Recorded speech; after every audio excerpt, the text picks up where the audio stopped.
Welcome to the 2008 presidential debate. On our left, a libertarian candidate, Howard Stern. On our right, a superhero and champion of all people, Underdog. Underdog, what would you do to protect Americans from onset of bird flu? The best way to contain a contagion is to gather all the infected members together in one place. And having X-ray vision, I can see which birds are sick and which ones are not. Howard Stern, what would you do to prevent spread of bird flu?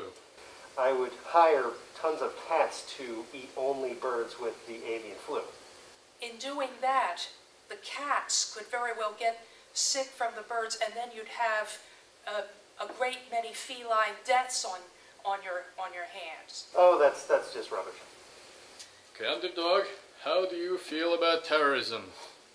Well, speaking from my own experience, I have suffered terrorist attacks firsthand, because when I'm in parades or other public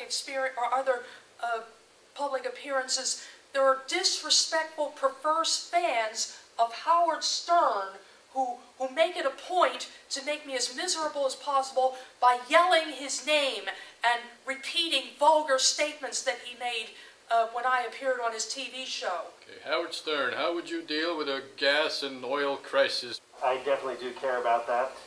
However, it's obvious that Underdog does not care about it because Underdog can fly. I do care because that's part of my job, is to excel in deeds of goodwill, which means having to concern myself with others' problems.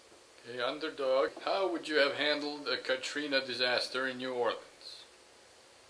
I would have flown down there and built higher walls, higher levees to keep the floodwaters back. Or another thing would be to dig a deep canal in the body of water floor to channel the water away far out to sea where it wouldn't cause damage. If I believed that Underdog had these powers, I would have paid her, if I were president, to go down there and stop this. But this is all a fairy tale.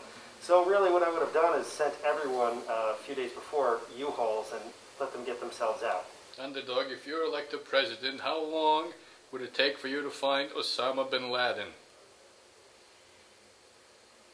It would take me about a day, because I can fly at super speed and I have X-ray vision to pinpoint where he is. If Underdog was a real patriot, Underdog would have found Osama bin Laden without being president already.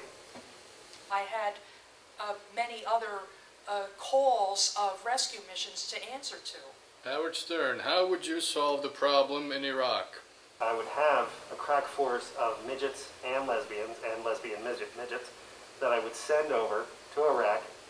They would distract the insurgents and we'd be able to install democracy. I don't see why he insists only on lesbians to solve the world's problems. I would rid the area of all the destructive weapons. After destroying all the weapons, they would have nothing left to fight with.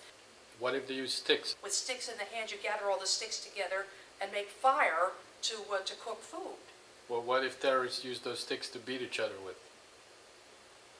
Then they're only adding to the problem. Would you destroy all the sticks? Yes. Personally, I think Styx was a great band, and I wouldn't send Styx over to Iraq. First off, because I don't think they're any longer together. They did do that song, Mr. Roboto, which I thought was a really good song. That's the most ridiculous thing I've ever heard. Howard Stern, how would you protect the borders? Well, basically what I would do is I would make it a judgment call. I'd play my show along the borders, and anyone who liked the show would be allowed in. And anyone who didn't like the show would not be allowed in. Howard's kind of humor was proven profane, vulgar, and sexually explicit long ago as unfit for decent people. Now, if he wants to show that on the borders, like then he's corrupting the minds of immigrants. And this wraps up our presidential debate. Good night.